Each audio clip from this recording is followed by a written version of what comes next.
Go through the solutions to the no-calc practice problems that you were doing this week. A couple things that I want to note to you, just in terms of like full transparency for like my process when doing this. I don't have all these formulas memorized. I have the AA formula booklet up on my computer screen right in front of me, so I can reference all those things. And like sometimes some of these questions might be very think heavy, and you're like, wow, how did Rosner know to do that so quickly? I've already done pretty much all these problems, I think, at one point. Maybe not quite all of them, but I've done a lot of them, and so I do already have some intuitions about what to do. So there are a couple places where I might have tried something wrong the first time, or might have made a couple mistakes, and now I have that practice. So don't be all like alarmed if you're like, wow, how is he doing things the first time? It all just comes from practice and like doing similar types of questions. So let's go ahead and get through this. So the first question says a geometric sequence has S1 equals 2 and S2 equals 8. All right, so first of all, we need to remember that this S notation means it's a sum. So S1 is equal to the first term, and S2 is equal to the sum of the first two terms.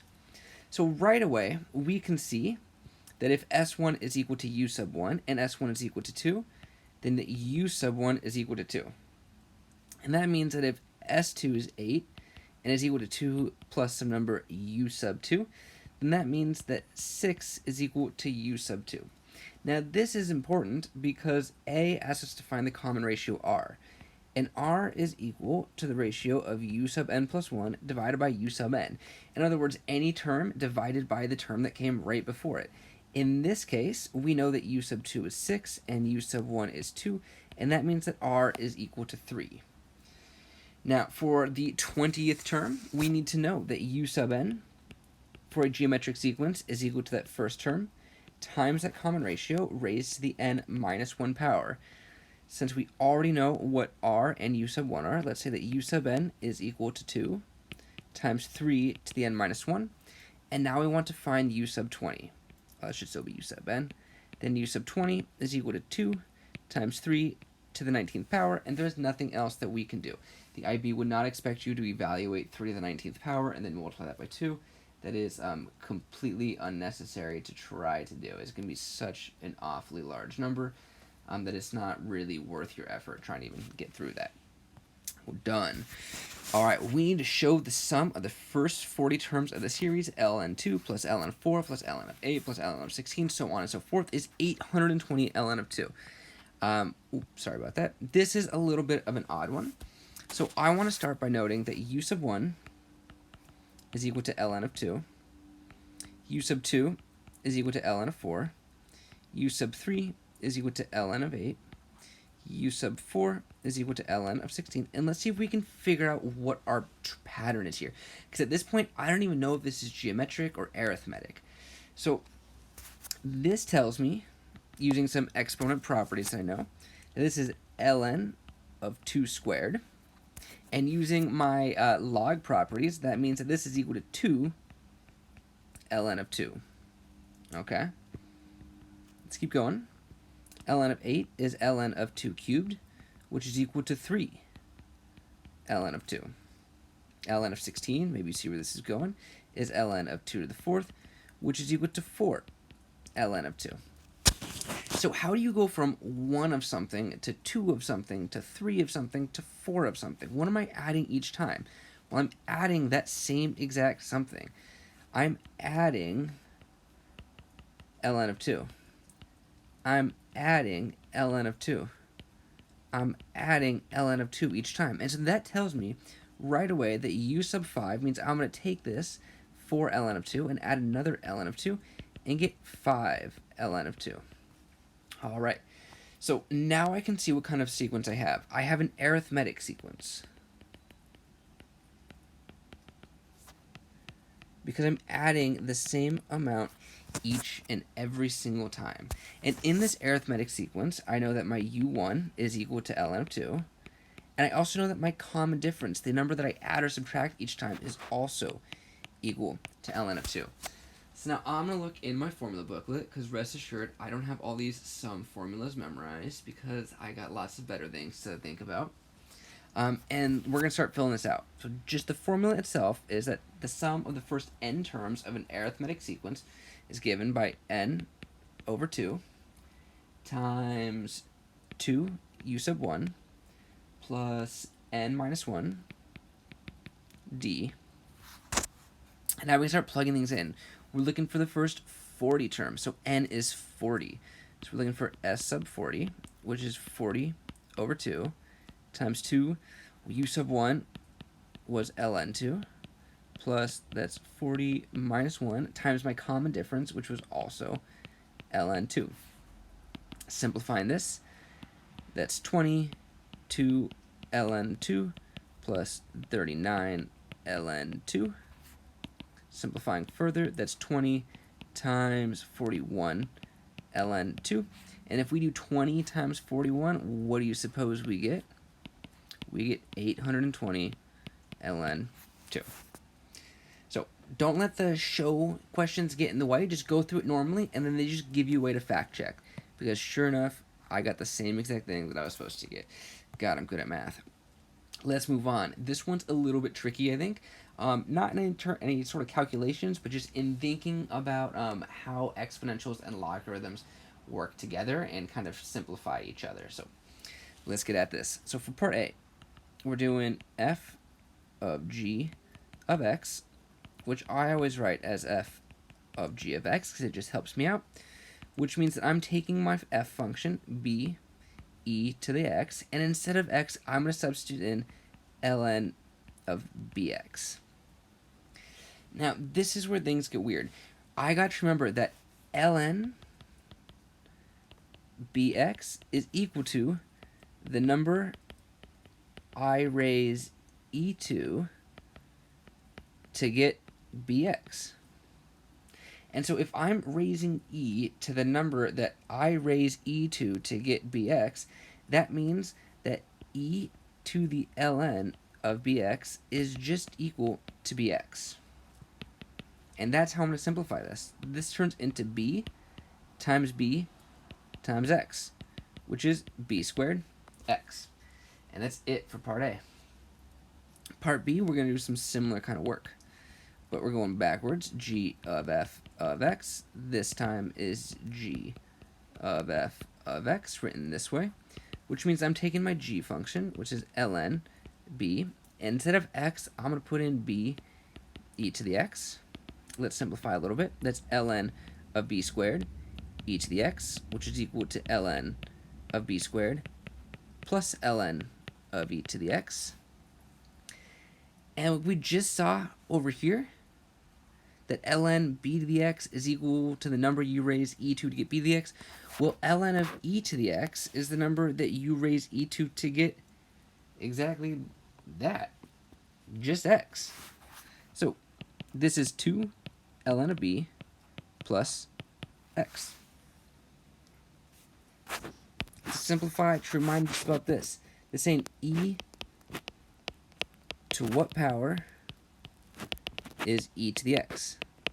Well, e to the x power is e to the x power. And that's why that simplifies like that. So again, this one is not a hard calculation, computation question, but it's abstractly kind of weird thinking about logarithms and exponentials together. Sweet. Let's move on here. So we're given that f of x is equal to negative 2 times x minus b squared plus 2. And part A says to find the coordinates of the vertex, or state the coordinates of the vertex. This is in vertex form, so the vertex should be easy to find. It's b, comma, 2. It's the negative of that number that's in the parentheses with x, and then just that last thing. Part B says find the axes intercepts. That means find the y-intercept and the x-intercept. Let's start with the y-intercept. That means that we're going to find f of 0, which is negative 2 times 0 minus b squared plus 2, which is negative 2 times negative b squared plus 2, which is negative 2 b squared plus 2. So my y-intercept is not a nice clean number like I would normally like to get, but that's perfectly fine.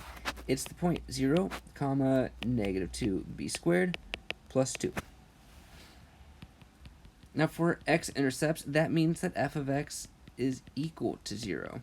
So we're going to say that 0 is equal to negative 2 times x minus b squared plus 2, and then solve for x. So negative 2 is equal to negative 2, x minus b squared.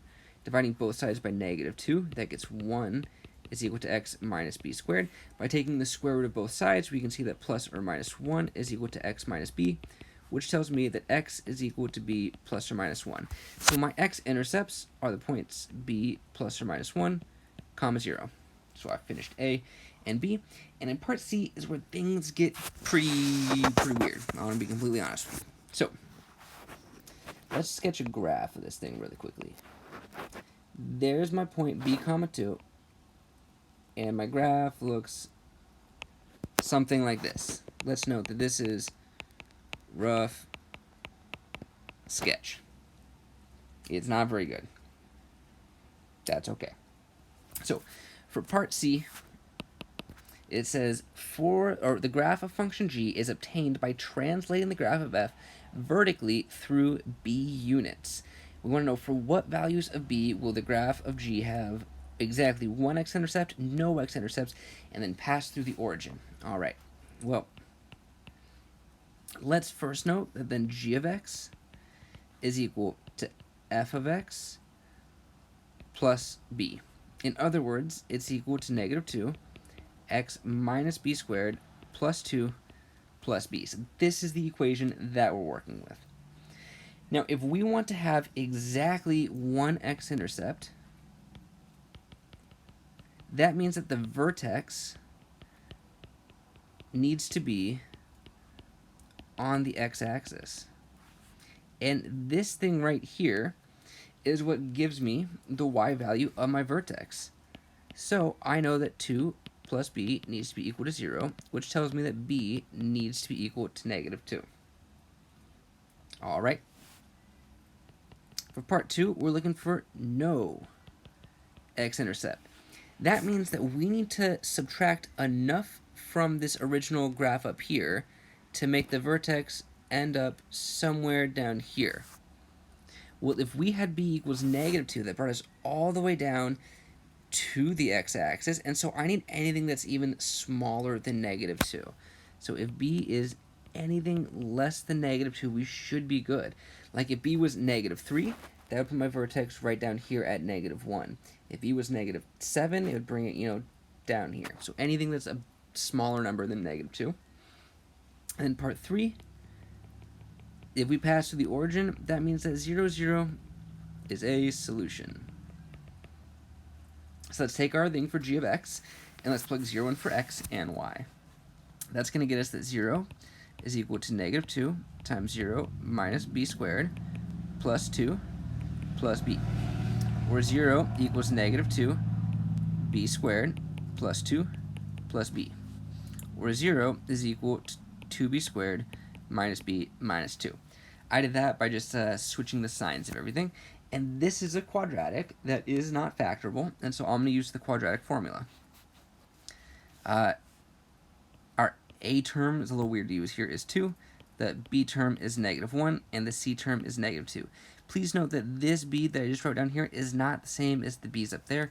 These a, b, and c are from the quadratic formula. So our value that we're trying to get is negative b plus or minus the square root of b squared minus 4ac all over 2a, which is 1 plus or minus the square root of 1 plus 16 all over 4, which is 1 plus or minus the square root of 17 over 4. So the values of b to make sure that we go through the origin is 1 plus or minus the square root of 17 over 4. Now, wasn't that just absolutely thrilling? I'll bet your lives will never be the same. Let's keep it on going here. If I'm going too fast, you can slow this video down or pause the other screens, but I got things to do with my time, so I don't want to take forever with this. This looks like a binomial expansion. I'm going to start by sketching the first couple of rows of Pascal's triangle until I hit the third row. So I start with 1, 1, 1, 1, 2, 1, 1, 3, 3, 1. There we go. Remember, these numbers are the coefficients for my expansion. So this expansion is going to look like this. 1 times x cubed plus 3. My x goes down in 1 power, and my other term goes up in 1 power. So 3 x squared times negative 2 plus my next coefficient is 3 again, x to the first power, this time negative 2 is squared, plus my next coefficient of 1, I'm not even going to write that down. I'm done with my x's, and my negative 2 is raised to the third power. This is not satisfactory. I need to simplify the things because I'm a sophisticated person. That's x cubed plus 3 times negative 2 is negative 6 minus negative 6x squared. 3 times negative 2 squared is 3 times 4, which is 12x. Negative 2 cubed is negative 8. Boom. There we go. Part B says, hence find the coefficient of x cubed in whatever.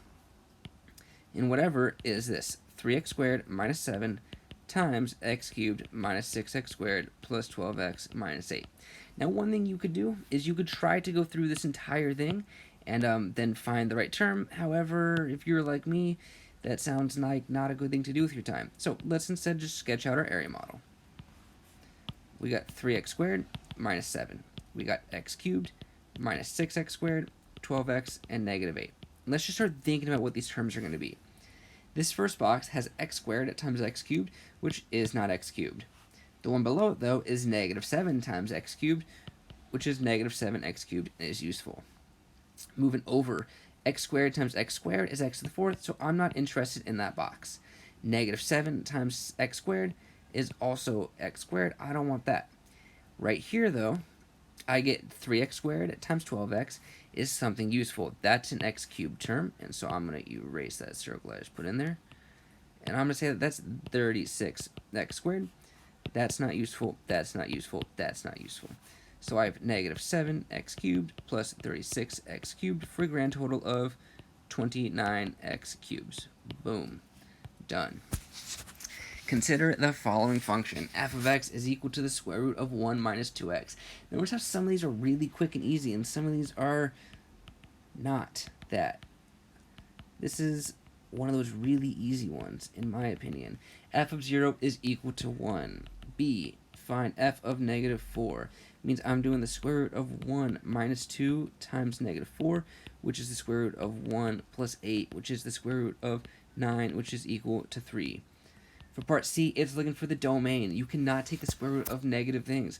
So 1 minus 2x has to be greater than or equal to 0, which means that 1 has to be greater than or equal to 2x, which means that 1/2 has to be greater than or equal to x, which means that my domain is a set of all x values so that x is less than or equal to 1/2. Lovely. Note that both 0 and negative 4 are less than or equal to 1/2, and so evaluating them made perfect sense.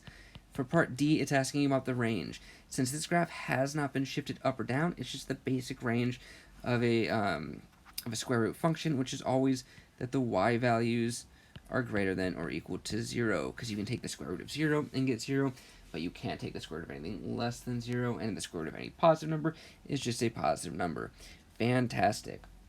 Let's keep going here.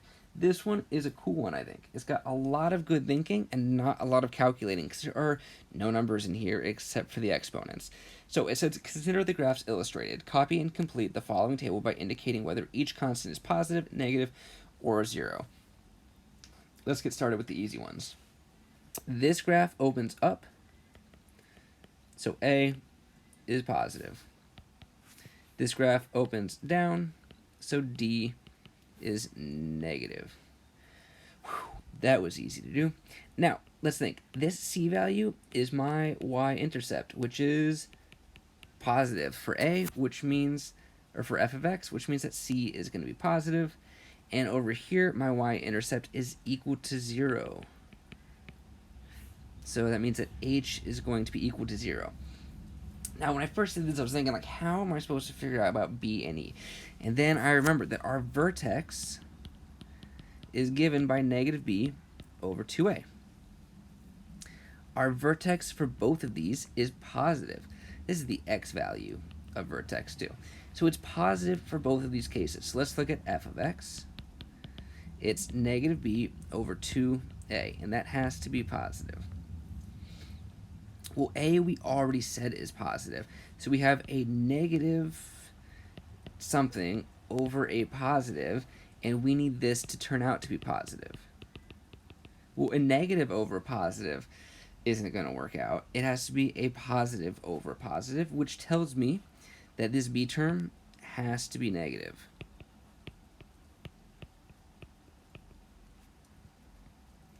Again, that makes it so that if I plug in a negative number here, I have negative times a negative value for b times a negative number over 2a, which is a positive number over 2 times another positive number, which is positive. Similarly with this one over here, with the g of x, you can't see where I'm indicating with my pencil when I'm not touching down. I'm aware of that. If we're looking at that, we're going to do a similar thing. We're going to have negative b over 2a. This time, though, that a value was negative, and that means that the b value has to be positive. So e is going to be positive. And that makes it so that our vertex shows up at a positive x value. Now we're on to the discriminant of f of x and g of x. F of x has no x-intercepts, which tells me that the discriminant is negative. The discriminant, again, is the thing underneath the square root when you're using the quadratic formula. If it's negative, you have no x-intercepts. We have two distinct roots on g of x, which tells me that it has to be positive, and that's that. So I think that A and D were easy to find. I think that C and H were easy to find. B and E were the kind of weird ones, and the discriminants are, if you remember what the discriminant is, pretty quick. Whew. All right, we're powering on through this thing. So we need to figure out if A, B, C, D, E, F, G, H, I, J, K, L, and M are 13 data values which have been arranged in ascending order. We need to know which variable represents the median.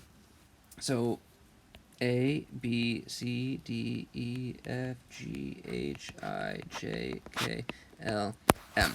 It's not the smallest or the biggest, or the next smallest, or the next biggest, or the next one, or the next one, or that one, or that one, or that one, or that one, or that one, or that one. My median is G. Fantastic.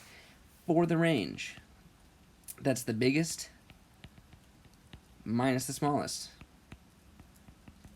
In other words, that is M minus A. Part 2, though, is the IQR, which is equal to Q3 minus Q1, which means I need to figure out what these two things are. So let's go find Q1. We're going to find the median of everything that was less than our median. So A, B, C, D, E, and F, and then find the median at that. So it's not A, or F, or B, or E. It's right in the middle of C and D, so it's C plus D over 2. Q3 is very similar, but with H, I, J, K, L, and M. It's not H or M, it's not I or L, it's right in between J and K. So J plus K over 2. So if we want to find this IQR, it's J plus K over 2 minus, not A, I take that back, minus, what is it, C plus D over 2. Moving on. This one I think is a pretty good one to think about.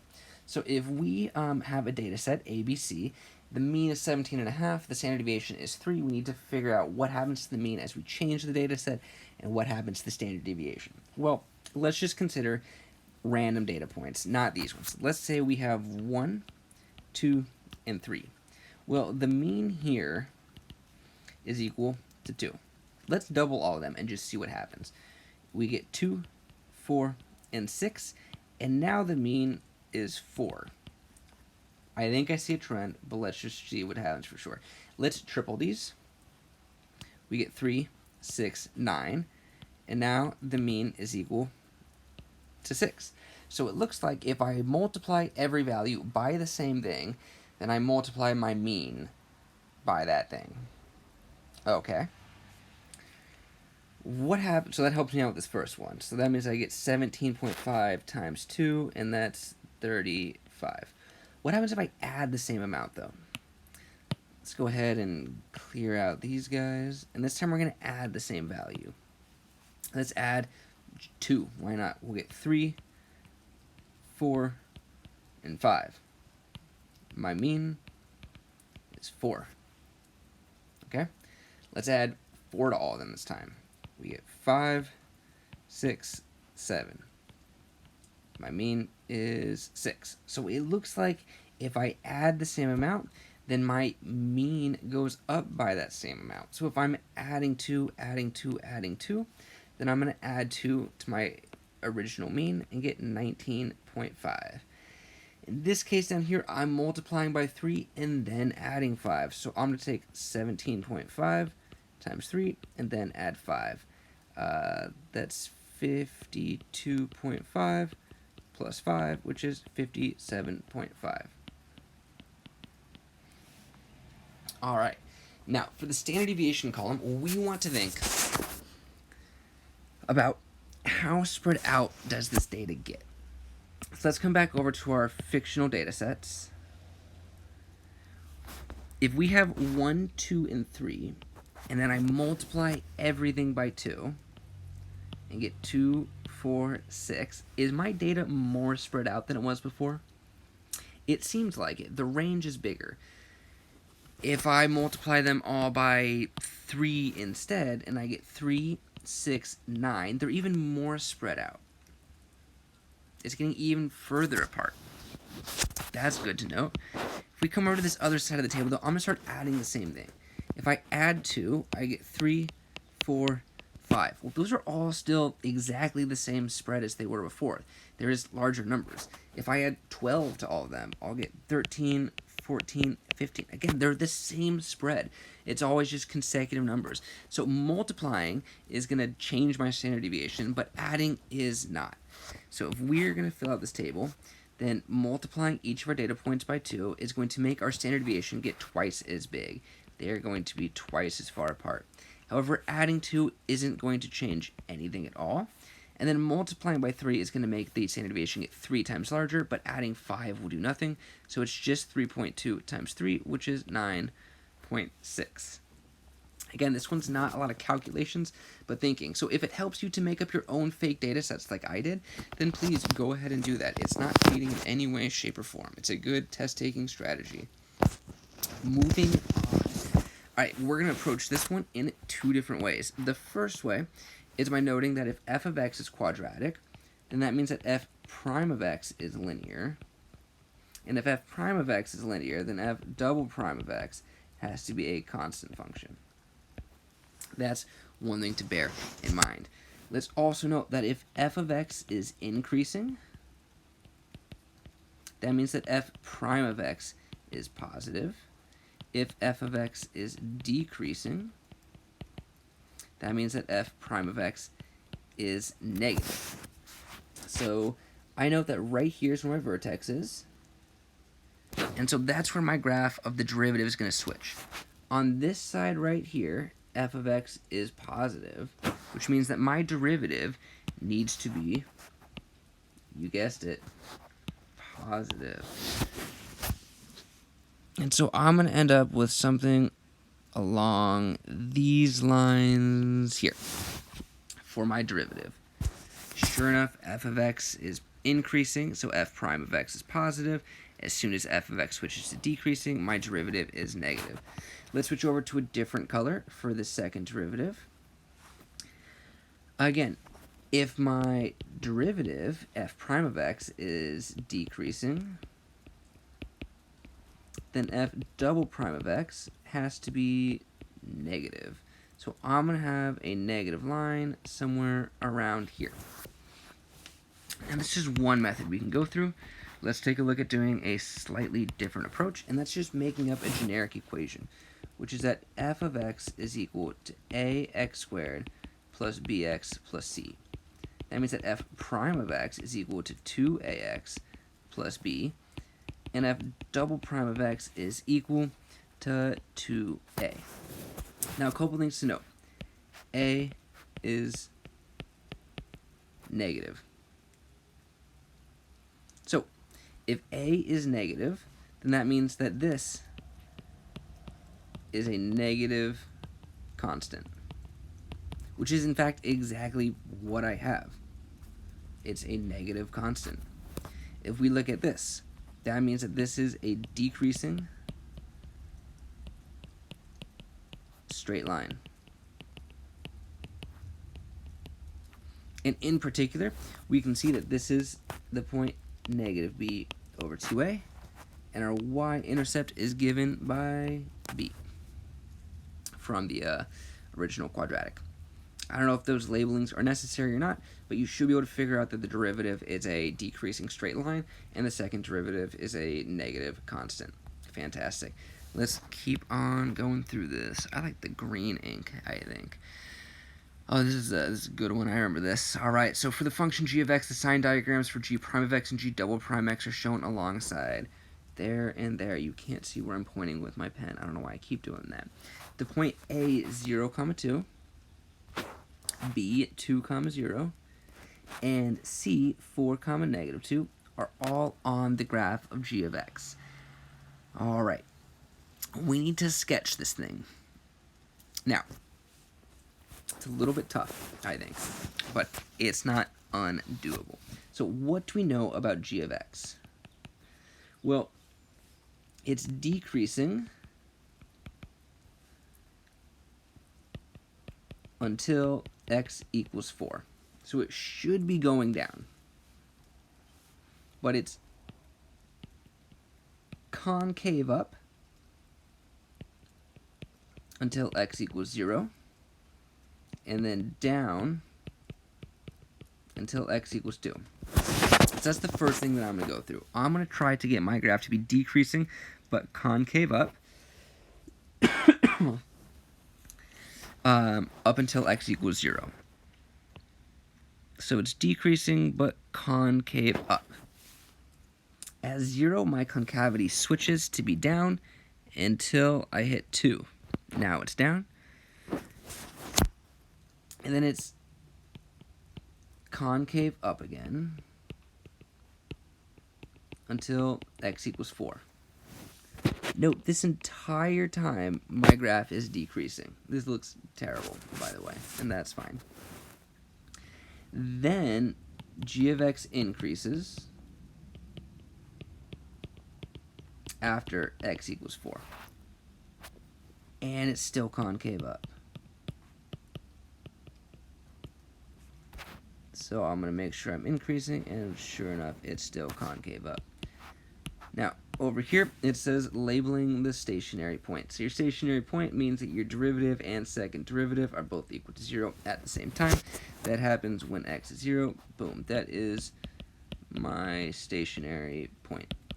I just realized I got Seahawks colors going on here. That was unintentional. Let's label a couple other things. This one is our point of inflection because it's still decreasing. It doesn't switch from decreasing to increasing, but my concavity switches. And this one right here is our minimum. Sweet. Let's keep on going. Let's get some... These are the only colors I have, huh? Let's go for some orange. It's different, right? Consider f of x equals x times e to the 1 minus 2x. We need to find the derivative and show that it's equal to that ugly thing, if you insist. So if f of x is equal to x e to the 1 minus 2x, this is a product rule question. That means that I'm going to split this to be u of x, which is equal to x, and u prime is just 1, and v is e to the 1 minus 2x, and v prime is e to the 1 minus 2x, then times the derivative of that exponent, so negative 2 e to the 1 minus 2x. So my derivative overall is going to be u prime times v, or e to the 1 minus 2x, and then plus u times v prime, so minus 2x e to the 1 minus 2x. So to clarify that, in case you forgot, these two go together, these two go together. Isn't that just a bundle of fun? This doesn't look like the thing they gave me, though. So I noticed that e1 minus 2x, e1 minus 2x is a common factor. So I'm going to take that out, e1 minus 2x. That leaves me with 1 minus 2x, which is exactly what they gave me. Isn't that so much fun? I bet you can't believe I'm having this much fun with math. Let's change colors for part B, over to red. So negative feeling, great. Find the point on the graph of y equals f of x where the tangent is horizontal. This means that slope equals 0. This means that f prime of x equals 0. So I'm going to say that 0 is equal to f prime of x, which means that 0 is equal to e to the 1 minus 2x times 1 minus 2x. And this doesn't look like the quadratic version of the zero product property, but it still is. I have two things multiplying to equal 0, and that means either one of them can be 0. e to the 1 minus 2x equals 0, and 0 equals 1 minus 2x. Now, in this first case here, there are no solutions because exponential functions are always positive unless they've been vertically shifted down, which this one has not. So then I only have to solve this one. 2x equals 1, and x is equal to 1/2. Now it says find the point. Points are x comma y, so I need to now find the corresponding y value by evaluating f of 1/2. This is equal to 1/2 times e raised to the 1 minus 2 times 1/2, which is 1/2 e to the 1 minus 1, which is 1/2 e to the 0, which is 1/2 times 1, which is equal to 1/2. So the point is 1/2 comma 1/2. Boom. Shit, where'd it go?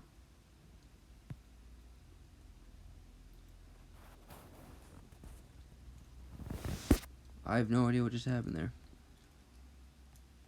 All my work's gone. Isn't that disappointing? Well, is the video still going? Oh, the video's still going. Look at that. Okay. Well, we're just gonna wrap it up. We did that. We showed that this was 1/2 comma 1/2. And let's recall that f prime of x, as shown above, is e to the 1 minus 2x times 1 minus 2x. Let's keep going here. For part C, we need to figure out when is f prime of x, or excuse me, for part C, when is f of x positive? So if we consider x times e to the 1 minus 2x being positive, well, this first part is always positive, so we need to make sure this is positive. Well, when is x positive? Let's set up an inequality. X is greater than equal. No, there we go. Let's say x is positive when x is positive. Lovely. Part 2 is pretty similar to this, but we're going to have e to the 1 minus 2x times 1 minus 2x is positive. Well, this is always positive, so we can just simplify this to be 1 minus 2x has to be positive, which means that 1 has to be greater than 2x, which means that 1/2 has to be greater than x. Fantastic. All right, a particle moves in a straight line so that its position s at time t seconds is given by s of t equals 3 minus 4 e to the 2t plus kt meters, where k is a constant. We need to find the velocity function. The velocity function, again, is just the derivative of the position function. So for part A, let's change colors. I like green. Velocity is going to be equal to the derivative of 3 is 0. This is going to be minus 8 e to the 2t plus k. That's an 8 in front of the thing because we got to multiply by the derivative of the thing up in the exponent, which is 2. That was easy enough. For part B, determine the values of k given the particle is stationary when t is equal to ln of 3 seconds. This means that v of ln of 3 is equal to 0. Okay? So 0 is equal to negative 8 e to the 2 ln of 3 plus k. Simplifying some stuff, that's ln of 3 squared plus k. Negative 8 e ln to the 9th power plus k. Now, we talked about these weird e to the ln things before, and all that stuff still applies. This means negative 8 times 9 plus k, negative 72 plus k. That means that 72 is equal to k. That's a 72, not a 22. Let's make that look a little less terrible. What do you say? Oops.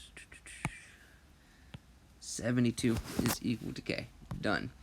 Solve for x. Oh, I'd really rather not. This means that 3 to the x power is equal to 27. 3 to the 3rd power is 27, so x is equal to 3. Alternatively, you could have done log base 3 of 3 cubed, which is 3 log base 3 of 3, which is 3 times 1 equals 3. It doesn't make a single bit of difference to me. This time, for part B, let's switch to blue, which is not my favorite color, but that's okay. Ln of 8 is equal to 5 minus 2x. Ln of 8 minus 5 equals negative 2x. So ln of 8 minus 5 over negative 2 equals x, or 5 minus ln of 8 over 2 equals x. I don't have a preference, which is probably not too shocking. This one's a little bit different. Let's add ln of 2x to both sides.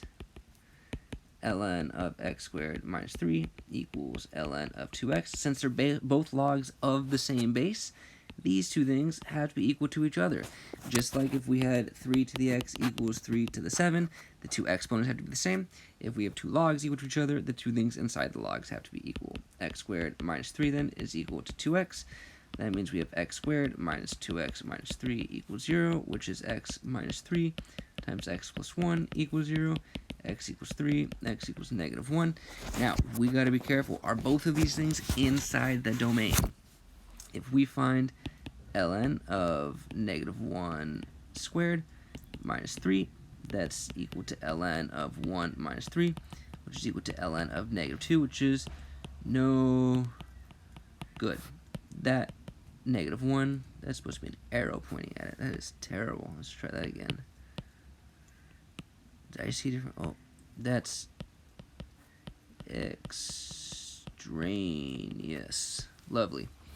Consider the infinite geometric sequence. Oh, I thought we were done with these sequences. God, they never go away, do they? We need to find, in terms of e, the common ratio. And then we need to find the 101st term, and then the sum of the corresponding infinite series.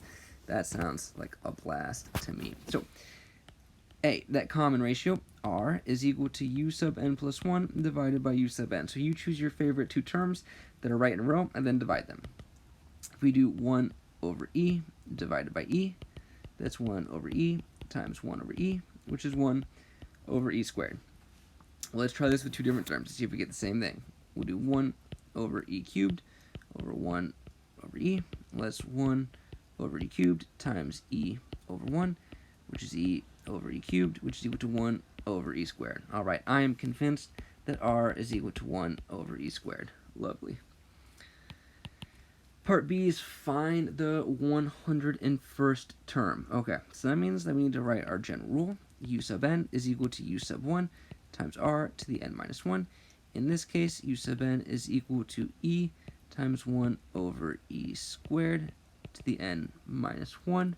So the 101st term, U sub 101, E 1 over E squared to the 100th power, which is equal to E over E to the 200th power, which is E, oh, excuse me, that's not E on top anymore. That should be 1 over E to the 199th power. That was pretty good. We're not done though, are we? No, we need to find the sum of the stupid thing. That's a technical term for you.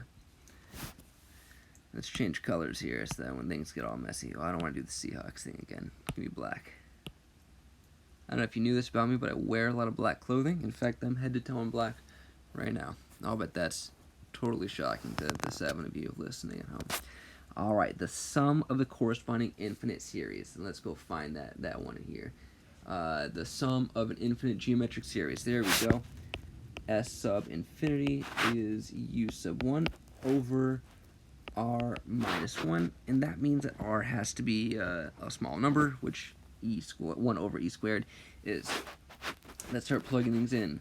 S sub infinity here is equal to E over 1 over E squared minus 1. This looks like it's going to be beautiful, let me tell you what.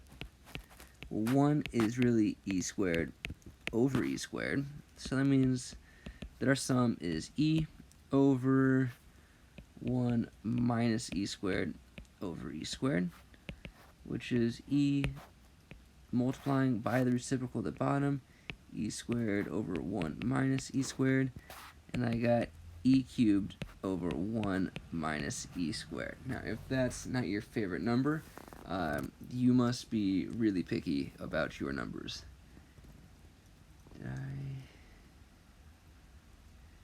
Yeah. I think that should be good.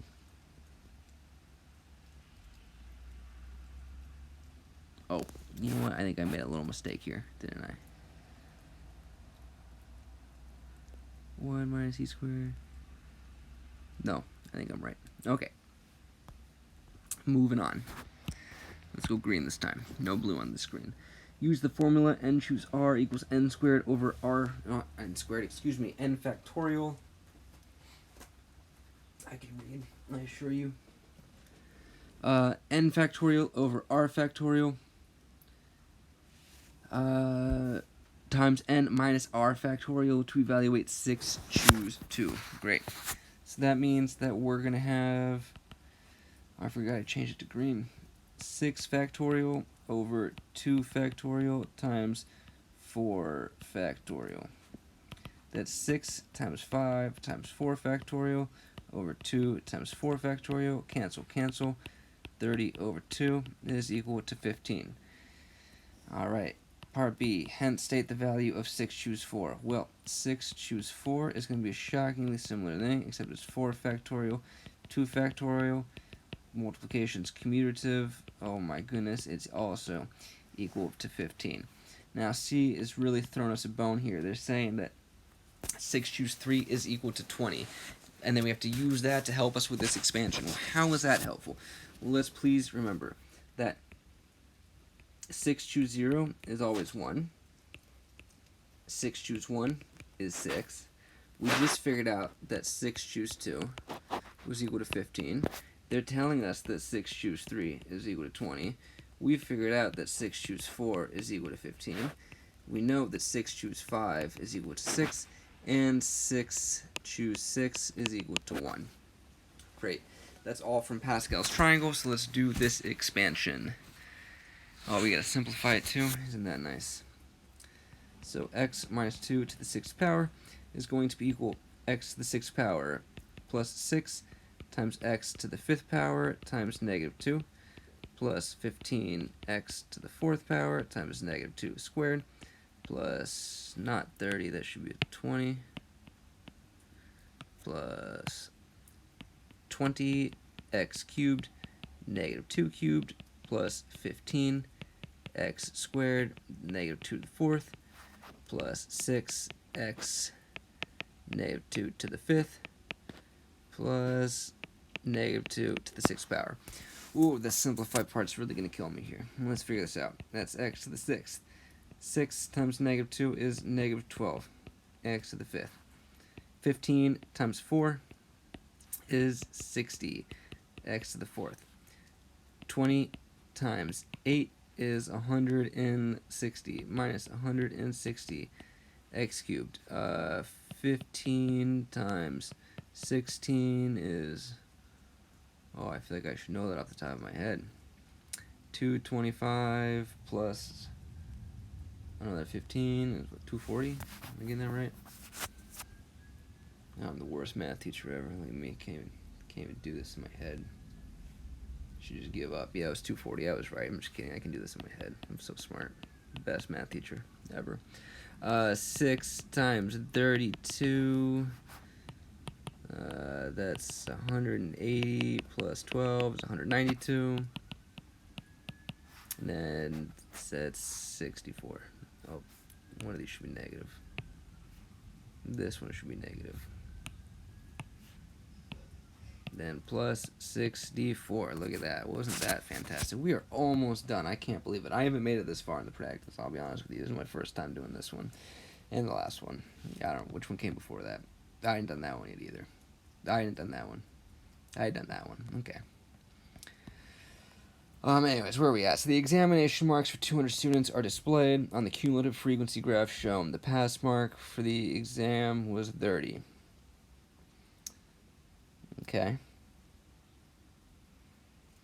What percentage of students passed the examination? So they needed to get 30 or better to pass.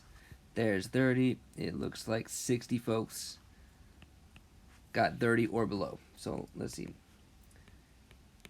60 folks blew it,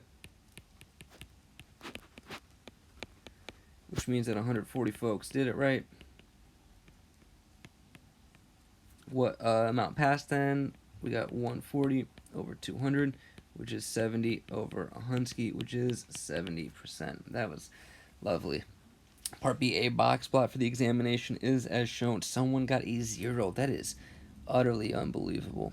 What a dweeb. How do you think they feel? I feel like I'm being a little mean right now. It's completely unnecessary. I apologize. From the graph, we need to estimate M, N, P, and Q. Alright, I'm going to start out of order. I can tell you right now that Q is the max value, and someone's a hot shot and got 100. Alright. Now, remember, these things split our data into equal sections.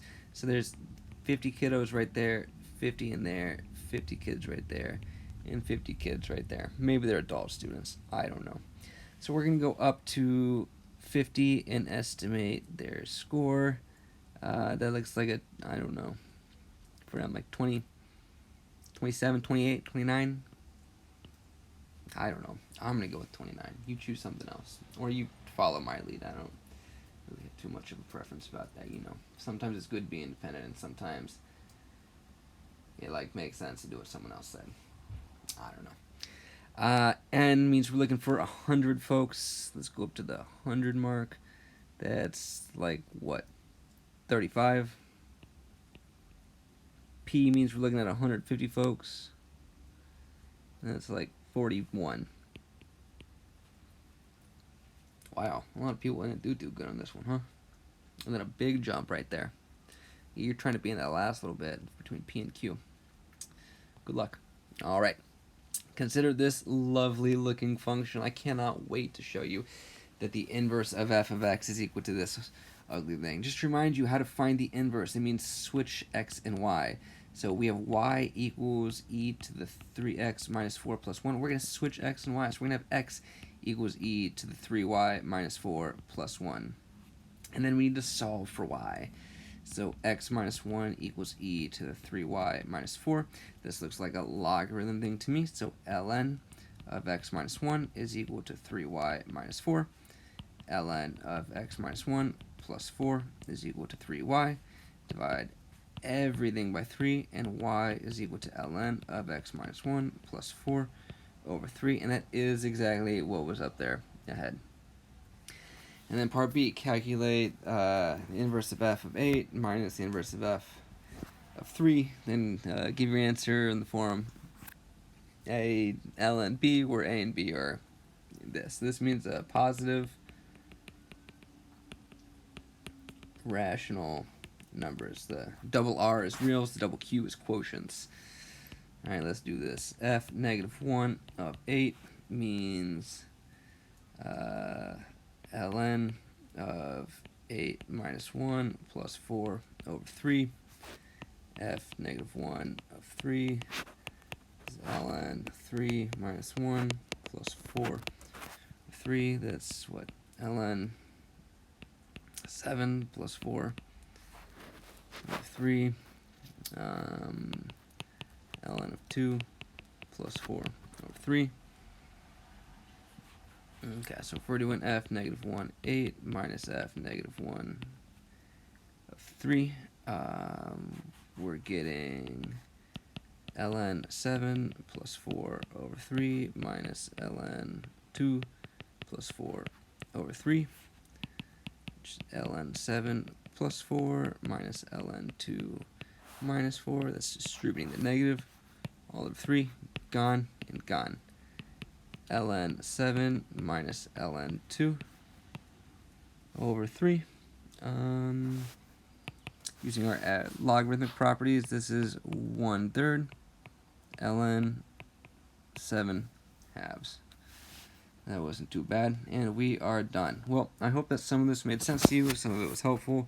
I hope my jokes weren't too bad or too depreciating. I don't know, maybe they were. I don't really care. If you still have questions, I suppose let me know. Bye.